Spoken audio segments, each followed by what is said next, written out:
right, what's up, everybody? I'm Dave Gates, and this is the Solo Musician Podcast, episode number 7.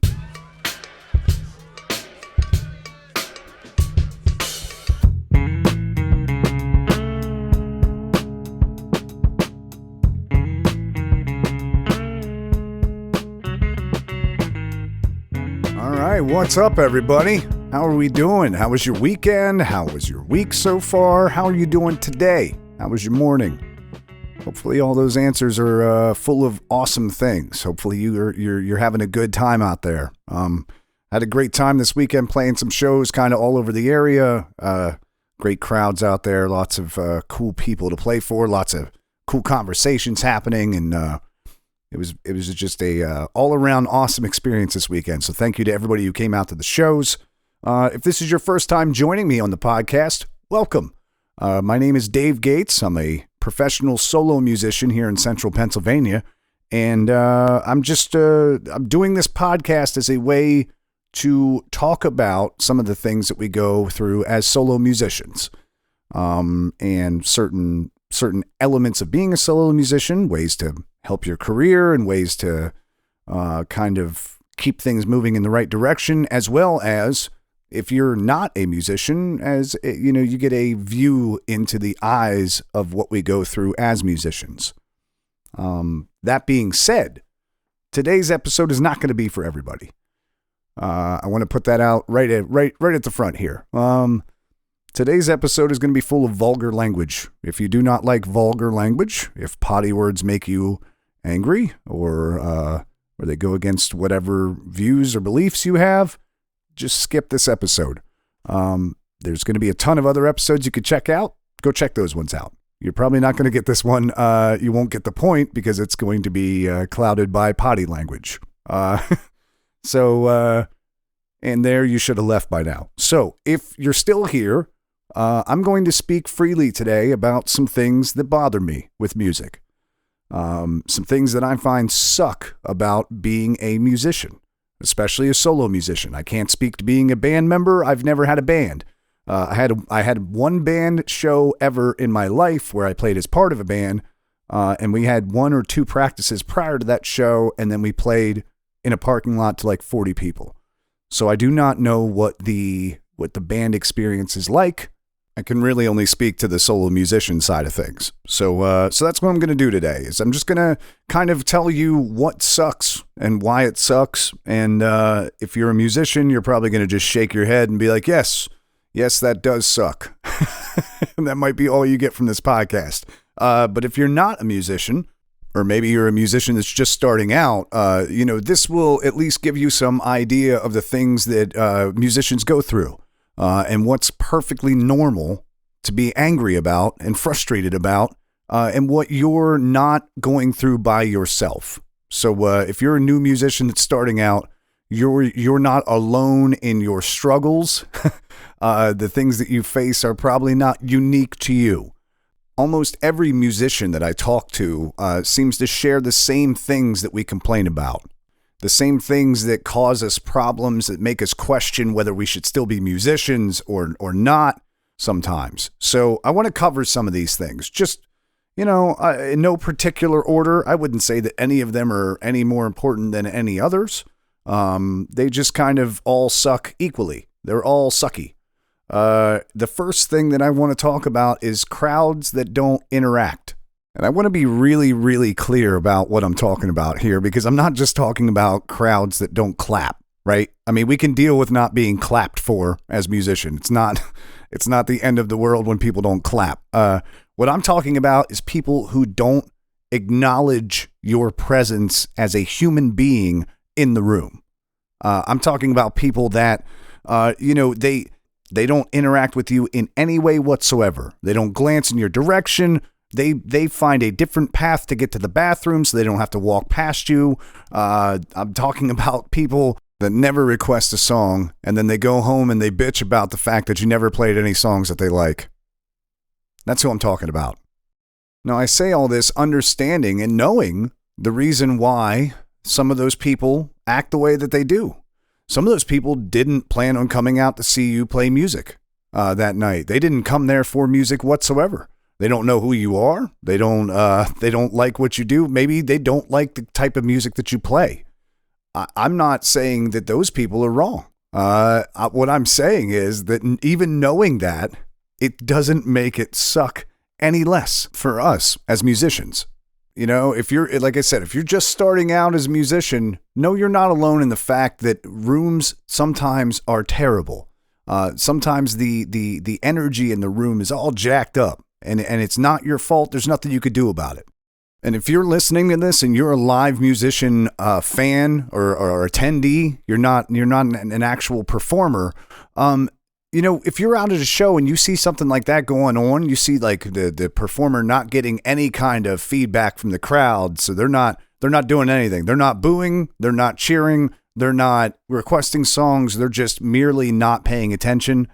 And you want to support that musician a little bit more, go up and tell him he's doing a good job. Go up and request a song. Try to maybe, I love it whenever I have people come to my shows, friends and sometimes complete strangers that are just fans of what I do. And they come out and there'll be nobody in the restaurant paying attention whatsoever. And then that person will show up and single-handedly sway the whole crowd.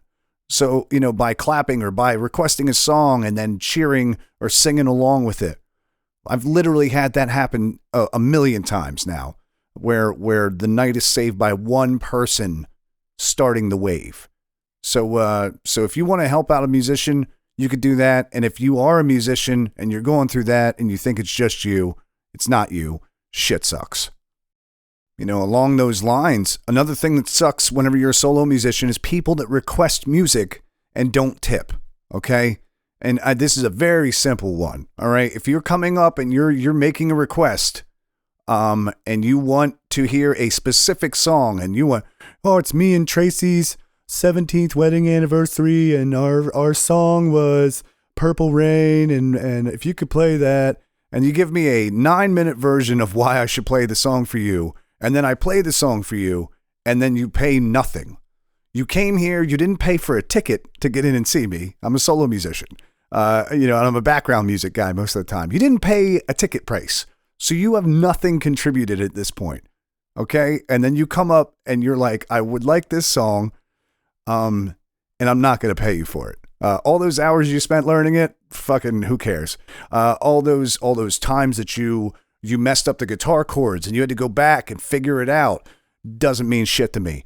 I don't need to compensate you for the effort that you put in. I would just like you to merely entertain me and my wife, you show monkey, right? And that's how it feels whenever you do something like that. If you tip, or if we, you know, whenever we get tips, and it's like, you know, we don't get a tip every time we play a request. And I think that that's crazy. I think that every request should come with some kind of fee.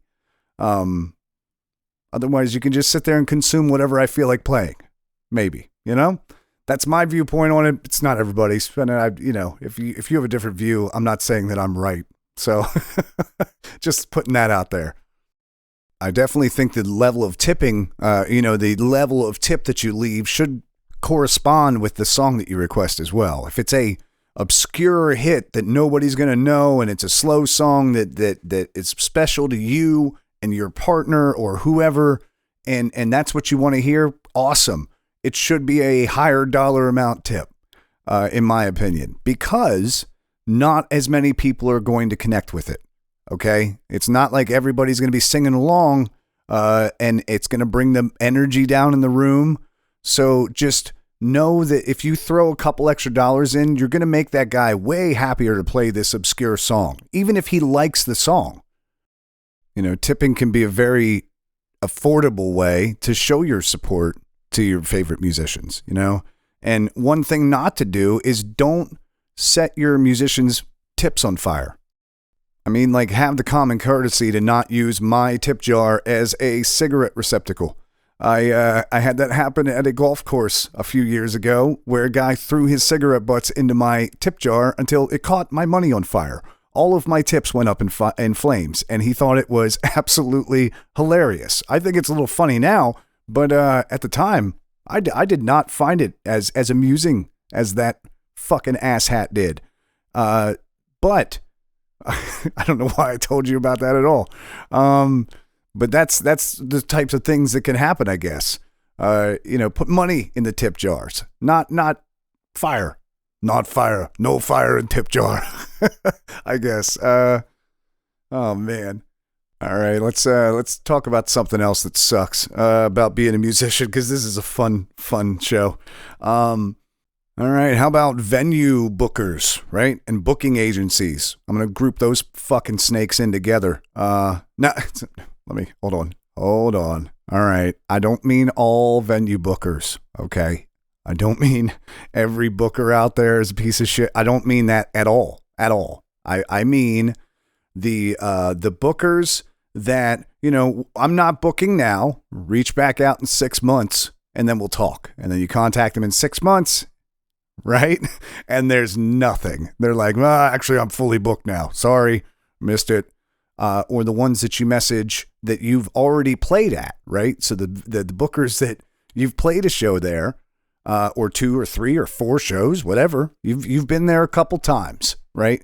So they know who you are. You've already booked with them, and you send them a message, and then you never hear back until they're ready to book. And then they're like, hey, do you have this? And when you say no, they're like, oh man, all right, well, that's all I had.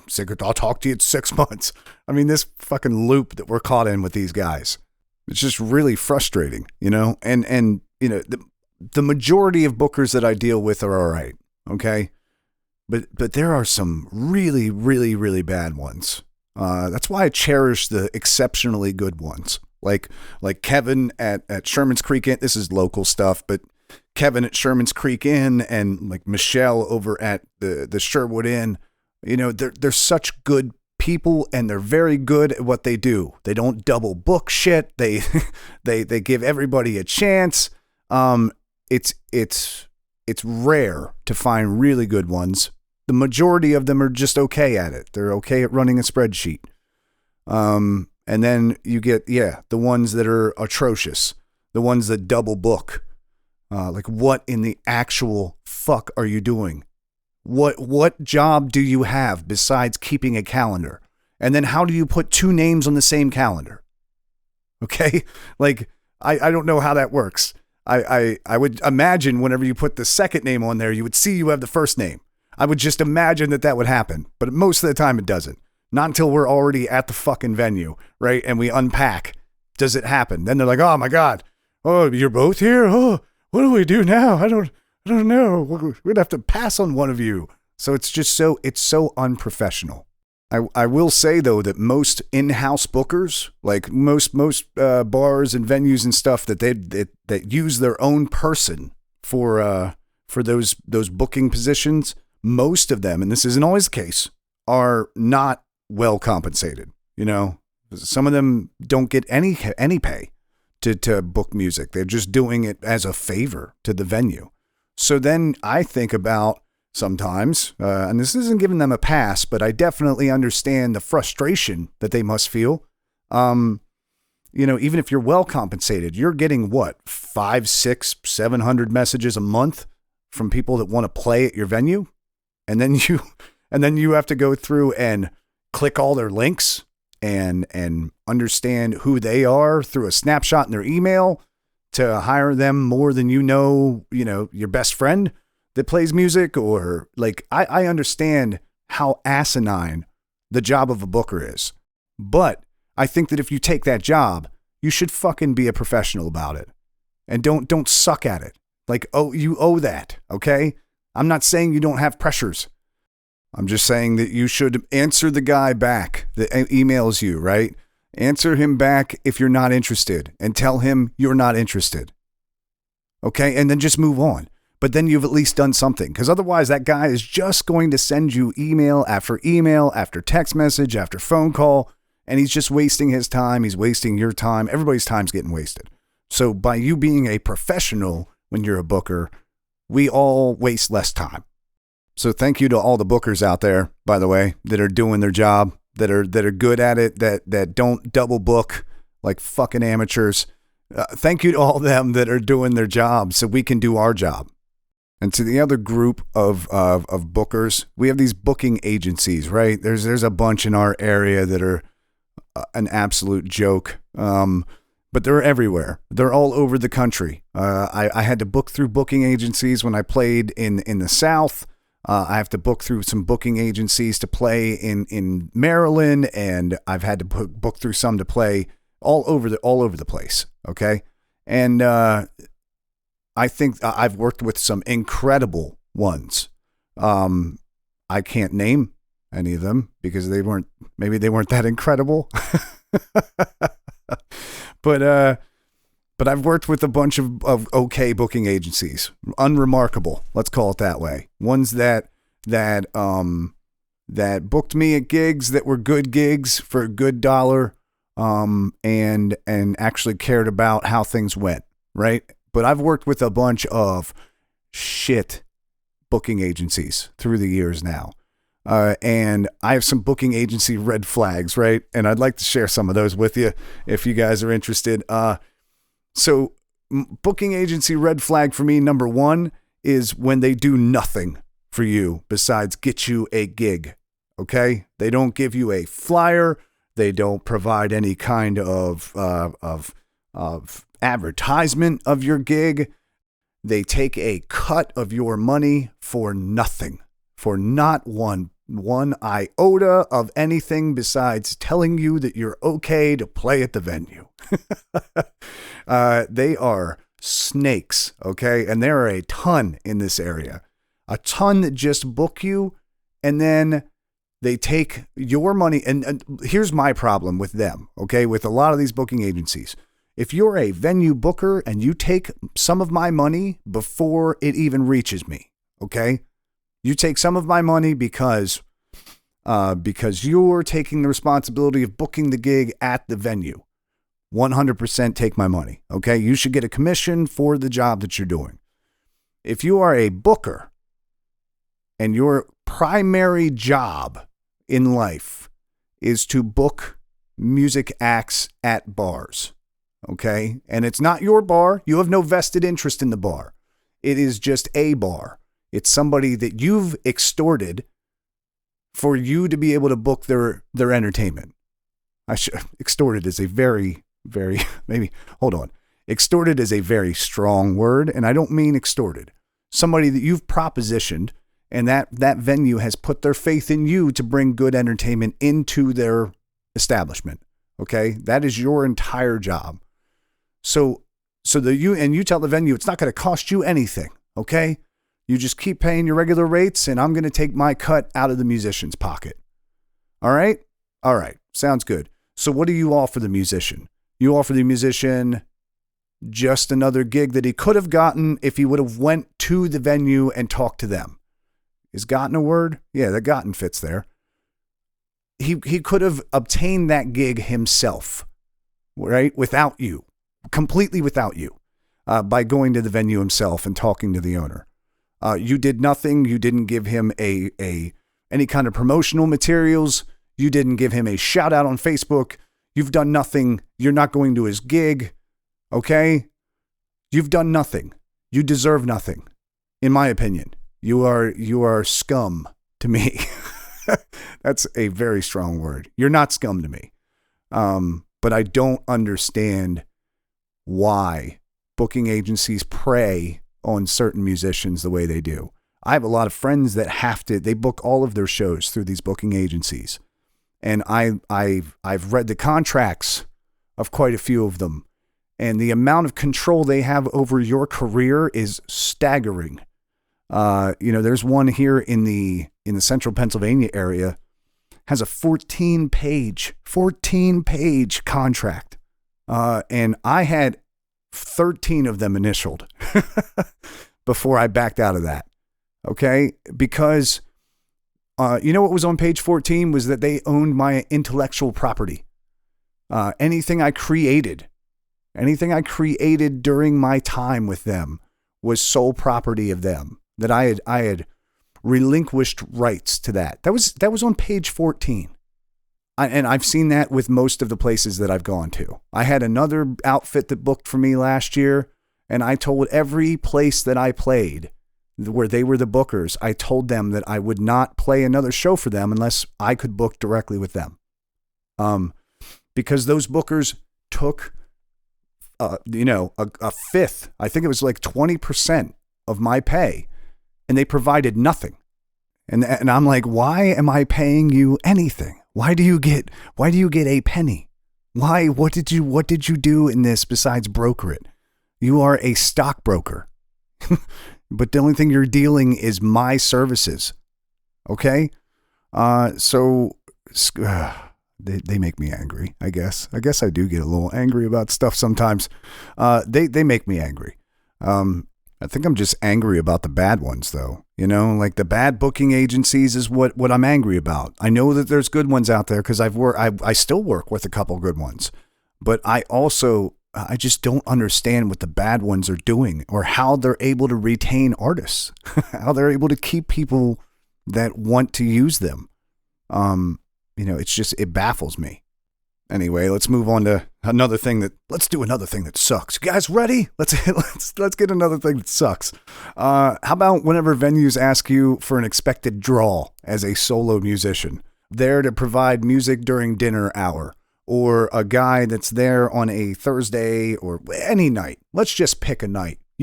Okay, ready? Name a night, and that night. So on that night, to have a musician that's a solo musician in the corner of your bar to entertain whoever shows up, and you're going to ask him how many people he's going to bring to your venue.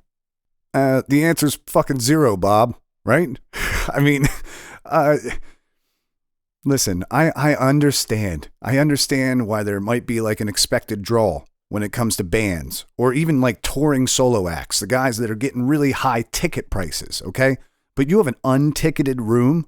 If you have a non-ticketed event or you're not selling tickets, you're not expecting a cover charge, know what your budget is and how much money you need to make and what level of musician you want to come in there.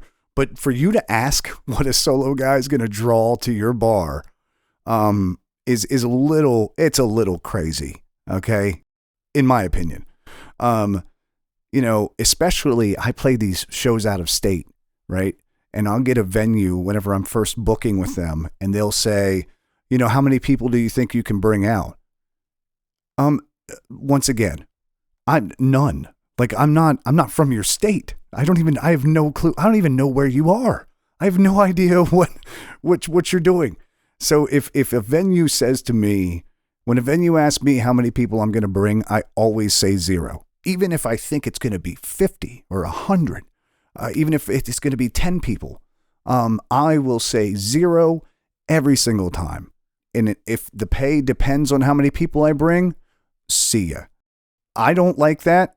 And here's the reason why. I've had it happen to me before. I had it happen to me second year I was in playing music, where a venue said, okay, hey, listen, we'll pay you based off the amount of people that show up. And it was low.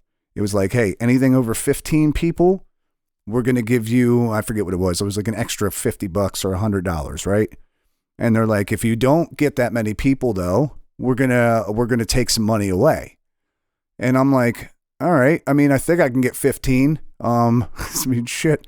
I figured I could get at least 15 people there. So I was like confident in it, right? And so at the end of the night, the guy comes up and he's like, hey, you only had 14 people here. And I started counting all the people that I knew in my head. And I thought I had more than 14, but I didn't know. I couldn't prove it. I had no way of I'd be like, oh, did you see Tom and Steven? Like the guys, no, he said there's 14. So that's never going to pan out for me. So, they paid me $50 less, right? And I wanted to fight that venue owner. I wanted to physically put hands on him, but I didn't, because I'm a freaking professional, right? Regardless of what this podcast might say. So, moving forward, I won't ever guarantee again, ever. That those days are over. If they want a guaranteed draw, they can go talk to the guy that'll give them a guaranteed draw. I try to let my social media accounts and my presence online and my show calendar dictate the fact that I can fill the room. And if they're really worried about the asses and seats, I'm not the guy for them, because I might not bring it. Who knows? I don't know what's going to happen. There was a place that I used to play up in Duncannon, Pennsylvania, called the Doyle Hotel. And I love that room. I love the place. It's my hometown. Okay. It's my hometown. It was right across the street from where I used to live. And it's a cool little campy kind of town, right? So it's a small town that I'm from, hiking town. It's right on the Appalachian Trail, and that's where the Doyle sits. And, when they started having live music, I was like, hell yes. Like, it's back in my hometown. It's downtown. This is awesome. So I went in and played, and I had a good relationship with them. And, as we kept going through, even though it was my hometown, like every time I would go there, the seats were full. And if you ask anybody who was there, all the seats were full, but they only can hold 20 people in their bottom floor. Right. So I'd imagine that their ability to pay is not that much. So when the time came around for them to do the bookings for the next year, they had asked me, if I wanted to come back, but they said that they could only do $150, okay, for 3 hours. Now, that venue, at the time I lived across from it, but that venue is now about an hour and 15 minutes from my house. So I was like, I'm not interested in playing there for $150. And I was like, why would you cut my pay down from what I was getting paid before? And their response was that I didn't bring enough people. And like I said, once again, very arbitrary thing to argue ever. If you're basing the amount of money that you pay your musicians off of how many people they bring, I don't know if you can go around then saying that you benefit musicians or that you support live music. If you're not paying an actual wage to your musicians, or if you're paying less of a wage than industry standard for the area, I don't think that you get to then say that you support live music. The Doyle is such an awesome room that I considered taking the lower pay for a little bit. But then, you heard it through the grapevine. That I heard through the grapevine how he was treating other musicians, and I tapped out. I was like, you know what? I'm not interested now. Even if he was able to pay me even my normal rate, I wouldn't even consider about playing there because he's wronged some of my friends. I still have some friends that play there, and I don't fault them for playing there. They can do whatever they want. But, that's a local business that has such a awesome potential, but is starting to get a bad name in the area when it comes to booking, double booking, triple booking musicians, shorting guys on pay. There's a lot of things that you can do there that aren't good. This is all alleged. I can't prove any of this in court. And I know he's a fickle son of a bitch. So he'll probably try and sue me over this. So that's what I would say about, if you are expecting a draw, maybe don't, or if you think you can expect a draw for a non-ticketed solo musician, you might not want to have live music. It's just my opinion. This, like I said, this is just my opinion, guys. This is not the gospel. Another thing that kind of sucks, in the solo musician field is the amount of care that I have to take of my throat and my vocal cords, the amount of diva shit I have to do all the time to keep these vocal cords moving and not getting completely worn out doing all these shows. All the throat teas, the throat coat teas and herbal whatever and yogi this, and it's a little ridiculous sometimes. My girlfriend, she has to sit there and watch me use a nebulizer, like a CPAP machine sometimes, just to keep the voice moving on the weekends. And it's not very attractive, I don't think. I don't think that she sits there and goes, hey, it's really hot is whenever you strap that mask on and breathe in saline for 5 minutes. Like, I don't think that that's ever crossed her mind. And it sucks. It sucks to have to do it. It sucks. Like warm-ups and cool downs, like warm-ups, man. Oh my God. So I do my warm-ups a lot of the time on the drive to the gig. So in the truck while I'm on my way to the show, I'll look and see when I have 20 minutes to go, I'll put on a Jacobs Academy, 20-minute vocal warm-up, right? And it starts out with hums, just scales with hums, that thing, right? And then you go on to Mommy Made Me Mash My M&Ms, right? So that's what Mommy Made Me Mash My M&Ms, right? That's fun. But it looks stupid if people see me, or if I have my windows down because it's summer. People are like, that guy is special or whatever. So more warm-ups suck. When I do the lip trills, I can't do them while I'm driving because they make me dizzy. Those are so just warm-ups as a solo, as a musician, just as a vocalist, suck ass. So the cool downs after the show and all the nebulizer after the show, and you can't hang out after the show, right? At least I can't. I don't know if other guys can. If I hang out after a show and talk a bunch, I won't have a voice the next day. If I hang out at a show and I'm screaming over a jukebox for any length of time, I got to cancel a show. I'm such a freaking diva. I hate it.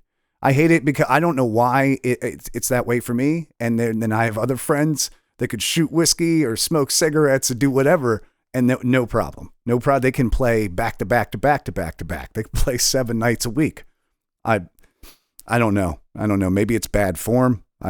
Possibly. That's possible. But who knows? I hate the fact that I can't hang out though.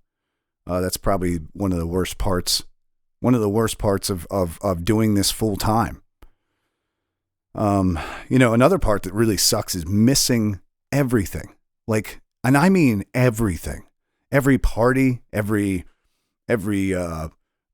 birthday party, every anniversary party, every holiday party, everything. And it's not so much missing that. I go to a ton of them, but just none of them are it's not me going to the party to hang out. The last time I didn't play guitar at a 4th of July party and just attended one was 2019.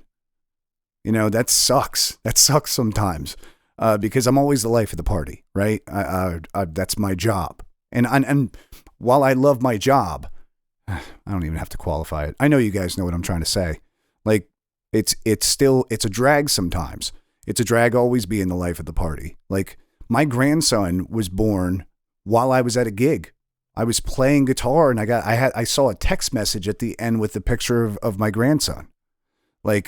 I missed that because I was playing guitar. And I, can't exactly check your phone or be on your phone while you're performing. So it's just, I've missed deaths. I've missed, funerals. I've missed parties. I've missed everything for years now. And it sucks. It's worth it. To me, still, it's still worth it to me because I know why I'm doing what I'm doing, but it doesn't make it any worse or better. Because all my friends that have day jobs, they celebrate on the weekends. They do their things on the weekends. Well, when do I work? I work every weekend, for forever. I don't have a single Saturday off this year. So that aspect of this whole solo thing sucks sometimes. I feel way closer to a lot of the people that come to my shows than I do anybody else in my life. I've found most of my friends that I had before music have been replaced by friends that I have through music. And I like it, but sometimes it's a bummer. It's a bummer not really going to do anything ever outside of working that's fun. Let me rephrase that. I do a ton of stuff that's fun outside of playing music. But it's weird to not have that community of parties to go to or functions to attend, with other people because I'm just always, I'm always busy on the weekends. So if you're, just starting out in the music thing and you think that this is something that, goes away, I would say it doesn't. You can definitely control for it, and maybe you learn over time to not book as many things during the holiday season, and be home with the family more, or be home with friends, or make more time for friends. But when you're just starting out, if you're like me, you just dive in, and then you end up with full calendars and no time to hang out because you don't want to turn down any opportunities, right? You just want to get out there and play as much as you can. So I think that over time you can learn how to how to adjust for that. Or if you are aware of it ahead of time, maybe you can make the point to make sure you schedule off days. So you don't become, unable to attend all functions ever. I've just found that to be my case. And it's just something that sucks for me personally. And I think that'll pretty much sum up all the stuff I wanted to complain about today. Man, what an episode. I didn't mean to get on here today and complain and get angry about things. I hope it didn't come across as anger.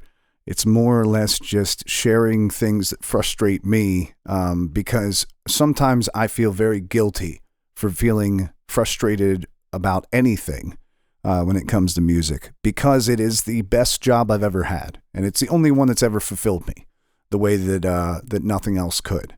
So whenever I have those hard days and those bad moments or those crowds that suck or bookers that suck or whatever, I try to remind myself that you're going to have bad days and bad moments and bad issues no matter what job you have.